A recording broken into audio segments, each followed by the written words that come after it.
रमा एकादशी कथा। धर्मराज युधिष्ठिर बोले, हे भगवान, अब आप मुझे कार्तिक मास के कृष्ण पक्ष की एकादशी की कथा सुनाइए। इस एकादशी का नाम क्या है तथा इससे कौन सा फल मिलता है? श्री कृष्ण भगवान बोले, हे राजराजेश्वर, कार्तिक मास की कृष्ण पक्ष की एकादशी का नाम रमा है। इसके व्रत से समस्त पाप नष्ट हो जाते हैं।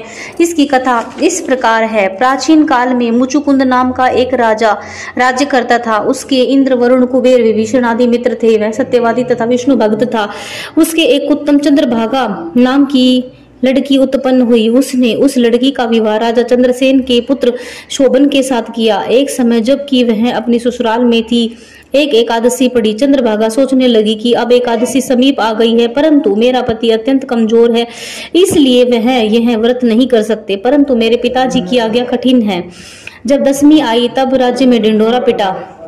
उसको सुनकर शोभन अपनी पत्नी के समीप गया और उससे पूछा कि हे प्रिय, तुम मुझे कुछ उपाय बतलाओ, क्योंकि यदि मैं व्रत करूंगा तो अवश्य ही मर जाऊंगा। इस पर चंद्रभागा बोली कि हे प्राणनाथ, मेरे पिता के राज्य में एकादशी के दिन कोई भी भोजन नहीं करता, यहाँ तक कि हाथी, घोड़ा, ऊंट आदि भी तृण, अन्न, जल आदि ग्रहण नहीं करते। परंतु यहाँ मनुष्य कैसे भोजन कर सकते? यदि आप भोजन करना चाहते हैं तो यहाँ से दूसरे स्थान को चले जाइए, क्योंकि यदि आप इसी स्थान पर रहोगे तो आपको व्रत अवश्य ही करना पड़ेगा। इस पर शोभन बोला कि हे प्रिय, आपका कहना बिल्कुल उत्तम है, मैं अवश्य ही करूंगा।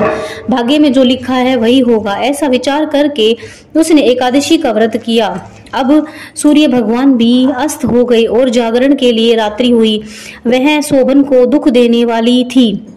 दूसरे दिन प्रातः से पहले शोभन इस संसार से चल बसा। राजा ने उसके मृतक शरीर को दहन करा दिया। चंद्रभागा अपने पति की आज्ञा अनुसार अग्नि में दहन न हुई, परंतु पिता के घर रहना उत्तम समझा। रमा एकादशी के व्रत के प्रभाव से उसे मंदराचल पर्वत पर धन धान्य से युक्त तथा शत्रुओं से रहित एक उत्तम नगर प्राप्त हुआ। एक समय मुचुकुंद नगर में रहने वाला एक सोम शर्मा नाम का ब्राह्मण तीर्थ यात्रा के लिए निकला। उसने घूमते घूमते उसको देखा। उस ब्राह्मण ने उसको अपने राज्य का जमाई जानकर उसके निकट गया। राजा शोभन ब्राह्मण को देखकर आसन से उठ खड़ा हुआ। अपने ससुर तथा स्त्री चंद्रभागा की कुशलता को पूछने लगा। सोम शर्मा ब्राह्मण बोला कि हे राजन, हमारे राजा कुशल हैं, आपकी पत्नी चंद्रभागा भी कुशल है। अब आप अपना वृतांत बतलाइए। मुझे यह बड़ा आश्चर्य है कि ऐसा विचित्र और सुंदर नगर आपको किस प्रकार प्राप्त हुआ है। शोभन बोला कि हे ब्राह्मण, यह सब कार्तिक मास के कृष्ण पक्ष की रमा एकादशी के व्रत के प्रभाव से है। इसी से मुझे यह अनुपम नगर प्राप्त हुआ है, परंतु यह अध्रुव है। इस पर ब्राह्मण बोला कि हे राजन, यह अध्रुव क्यों है और ध्रुव किस प्रकार हो सकता है, सो आप मुझे समझाइए। मैं आपके कहे अनुसार ही करूंगा। आप इसमें किंचित मात्र भी झूठ न समझो। शोभन बोला कि हे ब्राह्मण, मैंने श्रद्धा पूर्वक व्रत किया था, उसके प्रभाव से मुझे यह नगर प्राप्त हुआ है। इस वृत्तांत को राजा मुचुकुंद की पुत्री चंद्रभागा से कहोगे तो वह इसको ध्रुव बना सकती है।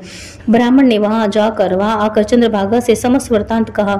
इस पर राज्य कन्या चंद्रभागा बोली कि हे ब्राह्मण, आप मुझे उस नगर में ले चलिए। मैं अपने पति को देखना चाहती हूँ। मैं अपने व्रत के प्रभाव से उस नगर को ध्रुव बना लूंगी। चंद्रभागा के वचनों को सुनकर वह सोम शर्मा ब्राह्मण उसको मंदराचल पर्वत के पास वामदेव के आश्रम को ले गया। वामदेव ने उसकी कथा को सुनकर चंद्रभागा का मंत्रों से अभिषेक किया। चंद्रभागा मंत्रों और व्रत के प्रभाव से दिव्य देह धारण करके पति के पास चली गई। शोभन ने अपनी स्त्री चंद्रभागा को देखकर प्रसन्नता पूर्वक अपने वाम अंग में बैठाया।